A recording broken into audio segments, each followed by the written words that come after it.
Friends, welcome back to my channel let's learn with me. So friends, आज का video होने वाला है बहुत ही ज़्यादा इंफॉर्मेटिव पेरेंट्स के लिए। आज की वीडियो में हम देखेंगे बच्चों को स्वर कैसे सिखाएं, कैसे सही जानकारी दें। आम तौर पे जो लोग गलतियां करते हैं उन गलतियों को कैसे अवॉइड करना है, वो गलतियां कौन कौन सी हैं जिसे हमें जब बच्चों को हम स्वर सिखाते हैं तो बिल्कुल भी नहीं करनी चाहिए। तो सबसे पहले तो आपको नॉलेज होनी चाहिए। जब आपको नॉलेज होगा तभी आप अपने बच्चे को सही नॉलेज दे सकते हो। तो चलिए शुरू करते हैं। हिंदी वर्णमाला में 13 स्वर गिने गए हैं। आ, इ, उ, री, ए, ओ, औ, अंग, आहा। ये 13 हैं स्वर। तो इन 13 स्वरों में मुख्य स्वर 10 ही माने जाते हैं। उनमें से है ह्रस्व स्वर, ह्रस्व स्वर। ये होते हैं आ, ई, उ, जिन्हें आप छोटा, छोटी ई, छोटा ऊ कहते हो, वो है ह्रस्व स्वर। और इसमें एक और काउंट होता है री। अभी हम ये री की बात नहीं करेंगे क्योंकि ये री थोड़ा सा विवादित है। कुछ पुस्तकों में आपको अगर मूल स्वर ये 3 ही देखने को मिलेंगे और कुछ कुछ में 4 मिलते हैं। इस री का क्या है कि ये अलग अलग जगहों पर अलग अलग तरीके से उच्चारित होता है। जैसे कि ये मराठी भाषा में और दक्षिण भारतीय भाषाओं में री का उच्चारण होता है रू के जैसे। जैसे ये रू लिखते हैं तो इस तरीके से उच्चारण होता है। और पश्चिमी उत्तर प्रदेश में और कुछ जगहों पर इसका उच्चारण होता है रा के जैसा। जैसे ऋषि है, ऋषि लिखा जाता है ऐसे, बट उच्चारित उसको लोग करते हैं ऋषि, ऋषि। तो इस वजह से ये थोड़ा सा विवादित है। तो ह्रस्व स्वर आ, ई, उ और दीर्घ स्वर होते हैं दीर्घ स्वर आ, ई, उ, ए, ओ, औ। ये दीर्घ स्वर माने गए हैं। इनमें भी मूल दीर्घ स्वर सिर्फ ये 3 हैं और ये बाकी के जो 4 हैं इनको संयुक्त स्वर कहा जाता है क्योंकि ये 2 स्वरों के मेल से बने हैं। जैसे कि ए बना हुआ है, आ प्लस ई को जब मिलाते हैं तो ए बनता है, और आ प्लस ए को मिलाते हैं तो ए बनता है। उसी तरीके से आ प्लस उ को मिलाते हैं तो ओ बनता है, और आ प्लस ओ को मिलाते हैं तो औ बनता है। तो ये चारों हैं संयुक्त स्वर, संयुक्त स्वर। इन चारों को कहा गया है संयुक्त स्वर।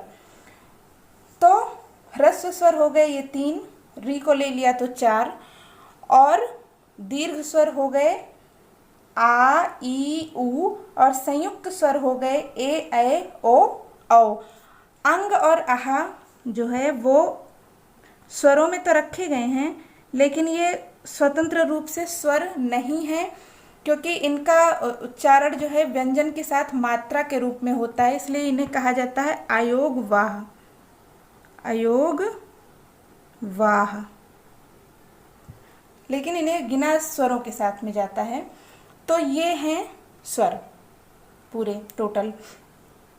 अब जो है लोग क्या करते हैं, जब हम बच्चों को पढ़ाते हैं तो इसे पढ़ाते हैं छोटा, बड़ा, छोटी, बड़ी, छोटा ऊ, बड़ा ऊ, इस तरीके से उच्चारित करते हैं। अब ये छोटा कहने का क्या मतलब है? छोटा आ मतलब ये, और क्या बड़ा आ मतलब ये? ऐसा नहीं ना। कैसे आप डिफाइन करते हो कि ये छोटा ये बड़ा है? इसे हम डिफाइन करते हैं इनके मात्राओं से, जिसे हम कह रहे हैं छोटा आ। जैसे यहाँ पे है ह्रस्व स्वर, ह्रस्व स्वर में अ आता है, तो अ क्या है? छोटा है। क्यों? क्योंकि वो एक मात्रिक शब्द है और आ वो द्विमात्रिक शब्द है। इनको बोलने में, अ को बोलने में कम समय लगता है और आ को बोलने में ज़्यादा समय लगता है। तो इसी से इनको डिफाइन किया गया है कि ये ह्रस्व है, ये दीर्घ है, जिसे आप छोटा और बड़ा कहते हैं। तो ये डिफाइन करती है मात्राओं को बोलने में लगने वाला समय। इसमें थोड़ा समय और इसमें अधिक समय। तो जब हम बच्चों को पढ़ाते हैं तो वहाँ पर छोटा बड़ा, छोटी बड़ी, छोटा वो बड़ा वो, इस तरीके से पढ़ा देते हैं। अब दिक्कत कहाँ पर आती है, जब आपका बच्चा थोड़ा बड़ा होता है, जब उसे मात्राओं का ज्ञान कराया जाता है, तो वहाँ पे तो आपने पढ़ाया था छोटा बड़ा, छोटी बड़ी, छोटा वो बड़ा वो।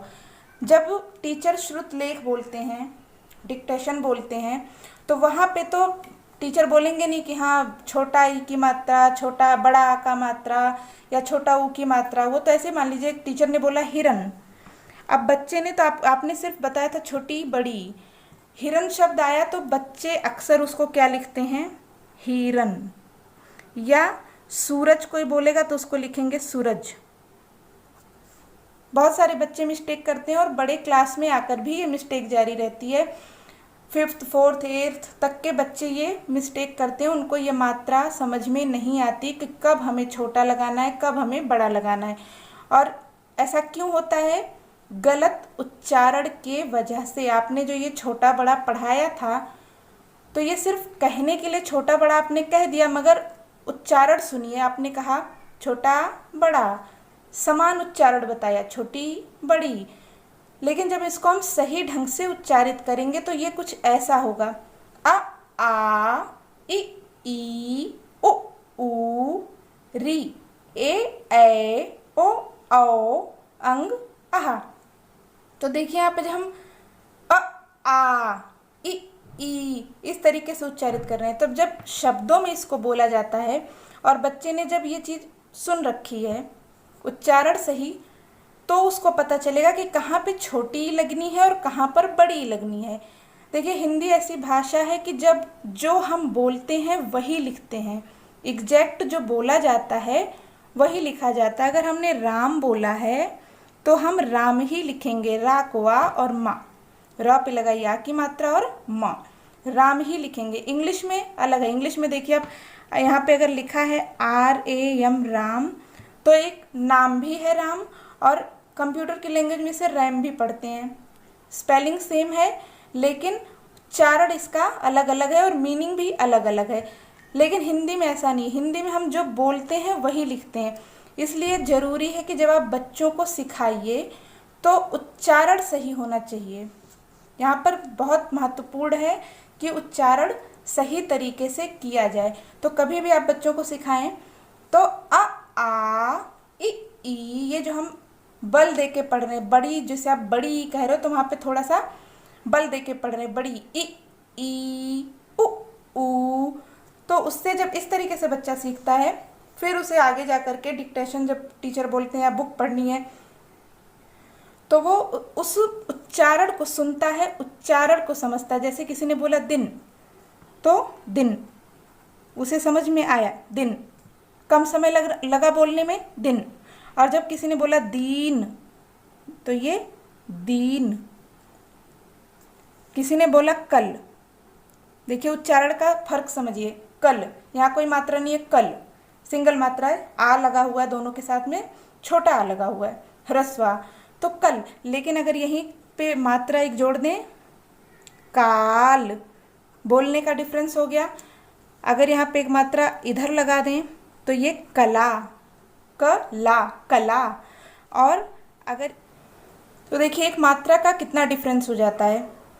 कल का पे आ की मात्रा लग गई तो काल, ला पे आ की मात्रा लगी, का पे हटाया तो कला, और दोनों पे मात्रा लगा दी तो काला। तो उच्चारण का कितना ज़्यादा फर्क पड़ गया। एक मात्रा का जो उच्चारण है वो बच्चे को पता होना चाहिए, सही ढंग से उच्चारित करके पढ़ाइए। जब भी आप बच्चे को पढ़ा रहे हो तो आ ई उ ऊ, या आप जो छोटा बड़ा भी करके पढ़ा रहे हो तो छोटा बड़ा आ, छोटी ई, बड़ी ई, छोटा ऊ, बड़ा ऊ। अब यहाँ पे लोग और मिस्टेक क्या करते हैं इसको भी छोटा और बड़ा बोलते हैं, छोटा ए बड़ा ए, छोटा ओ बड़ा ओ। ये भी मैंने देखा है बहुत सारे लोग इस चीज़ को भी छोटा रे, इसमें तो छोटा है ही नहीं, यहाँ पे ह्रस्व है ही नहीं। आपने देखा यहाँ पे मैंने बताया ना आपको कि ह्रस्व स्वर जो हैं वो सिर्फ 3 हैं, री को लेकर के 4 हैं, बाकी सारे दीर्घ हैं। और ए ऐ ओ औ तो पहले से ही दीर्घ है, क्योंकि वो ऑलरेडी 2 स्वरों से मिलकर बनता है, तो वहाँ पे तो ह्रस्व है ही नहीं, उसको आप छोटा कह ही नहीं सकते हो। अगर आप ये पढ़ा रहे हो इसको छोटा ए बड़ा ए, तो ये बहुत बड़ी मिस्टेक है, इस मिस्टेक को मत करिए, ये पूर्णतः गलत है, ये आपको नहीं पढ़ाना इस तरीके से। तो हमेशा जब भी पढ़ाइए तो इसको उच्चारण पर ध्यान देते हुए पढ़ाइए। आप छोटा बड़ा लगा भी रहे हैं तो सिर्फ यहाँ तक लगेगा, ऊ तक, उसके बाद नहीं। और उच्चारण पे बल दे के पढ़ाइए। आ ई उ ऊ री ए ऐ ओ औ अंग आहा, इस तरीके से उच्चारण सही करना है आपको। जब बच्चा उच्चारण सुनेगा समझेगा तो उसके माइंड में वो चीज़ सेट हो जाएगी, फिर उसको कोई भी शब्द आप बोलेंगे जब आगे चल के मात्राएं सीखेगा तो उसको ये जो मिस्टेक करते हैं बच्चे वो मिस्टेक नहीं करेगा कि बच्चों को बोलो कुआं तो वो लिखते हैं कुआं, तो वो मिस्टेक नहीं करेगा जब उसको उच्चारण सही से पता होगा। अब बात करते हैं कि छोटे बच्चों को अक्षर की पहचान कैसे कराएं। तो इसी तरीके से जैसे हमने अल्फ़ाबेट कराए थे, नंबर्स कराए थे, आपको इस तरह के फ्लैश कार्ड यूज करने हैं। बच्चों को फ्लैश कार्ड यूज करके पढ़ाइए। अनार और चित्र के साथ पढ़ाइए, ऑब्जेक्ट उसका दिखाइए, अमरूद अनार जो भी दिखाना है साथ में दिखाइए। सबसे बेहतरीन तरीका माना जाता है बच्चों को पढ़ाने का, क्योंकि इसमें देखिए काफ़ी लेटर्स हैं जो दिखने में एक साथ लगते हैं, तो जब आप चित्र के साथ पढ़ाओगे तो बच्चे के माइंड पे एक पिक्चर क्लियर हो जाएगी, वो इसको भूलेगा नहीं। आप पूछोगे तो हाँ उसको याद रहेगा, अच्छा आम वाला आ, अनार वाला अ, अमरूद वाला अ। तो इस तरीके से आप पिक्चर से रिलेट करके पढ़ाइए। अनार, आ आम, इमली, इमली, ईख। इस तरीके से आप उसको उल्लू, ऊन, तो उच्चारण सही करके पढ़ाइए बच्चे को जब भी आप पढ़ाएं। और फ्लैश कार्ड का यूज करें, ये सबसे बेहतर होता है। किताब शुरू में ना दें बच्चे को, जब थोड़ा बच्चा सीख जाए फिर आप किताब का प्रयोग कर सकते हैं। अभी बच्चे को किताब नहीं देना, इस तरह से सिर्फ फ्लैश कार्ड यूज करके पढ़ाइए। बच्चे इससे बड़े आसानी से पहचान जाएंगे और चित्रों के साथ उनका मेल कराइए। इसके बाद एक बहुत अच्छा तरीका है बच्चों को याद कराने का। क्रम याद होगा बच्चों को, आ ई उ री ए ऐ ओ औ अंग आहा। इनको राइम्स के थ्रू, आजकल किताबों में राइम्स आती है, एक राइम्स मेरे पास है, मैं बता देती हूँ आपको। देखिए ये मैंने तकरीबन 16-17 साल पहले पढ़ी थी और अभी तक मुझे याद है। बहुत इफ़ेक्टिव होते हैं राइम्स, ये बच्चों को अगर याद हो जाएं तो बहुत अच्छा होता है उनको ये सीक्वेंस याद रखने में। देखिए, अनार के दाने लाल लाल, यहाँ पे देखिए छोटे से स्टार्ट है। अनार के दाने लाल लाल, आम खाते मिट्ठू लाल, इमली खट्टी मीठे बेर, ईख के खेत में घुस गया शेर, उल्लू की हैं आँखें गोल, ऊद बिलाव गोल मटोल, एक बिलौटा घर को जाता, ऐनक पहने भालू आता, ओखल लाओ कूटो धान, औरत देखो बड़ी महान, अंगूर खाता है लंगूर, आहा पक गए खजूर। तो इस तरीके से अगर आप राइम्स में पढ़ाएंगे बच्चों को तो बड़ा हेल्पफुल होगा उनके लिए, बहुत जल्दी से याद हो जाता है बच्चों को राइम्स, और फिर वो पूरा सीक्वेंस याद रख सकते हैं, कभी नहीं भूलेंगे फिर।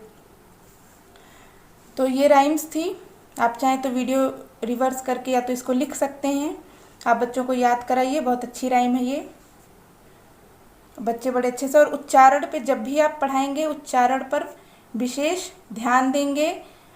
आ कहाँ पर बड़ा है कहाँ पर छोटा है, सिर्फ छोटा और बड़ा कहने से बच्चों को समझ में नहीं आएगा। देख करके हो सकता है समझ जाएं, जब आप सिखा रहे हो कहीं लिखा हो देख के बता दें ई है ये, लेकिन वो सिर्फ ये बताएंगे कि हाँ ये छोटी ई है वो बड़ी ई है, लेकिन उसका उच्चारण नहीं समझ पाएंगे। तो आपको जब भी पढ़ाना है उसके उच्चारण पर ध्यान देना है। छोटी ई बड़ी, छोटी ई उ ऊ, इस तरीके से आपको उच्चारण पर ध्यान दे करके पढ़ाना है। और ये राइम्स बच्चों को याद करानी है। ये पूरी ज्ञ तक है, का से ज्ञ तक की। जब मैं आगे का वीडियो बनाऊंगी तो उसमें भी आपको ये राइम दे दूंगी। सो फ्रेंड्स, ये थी आज की वीडियो। अगर आपको थोड़ी सी भी हेल्पफुल लगी हो तो प्लीज़ लाइक कर दीजिए, शेयर कर दीजिए।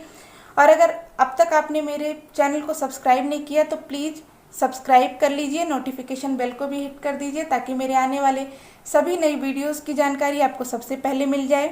तो मिलते हैं अपने नेक्स्ट वीडियो में, तब तक के लिए take care and bye bye.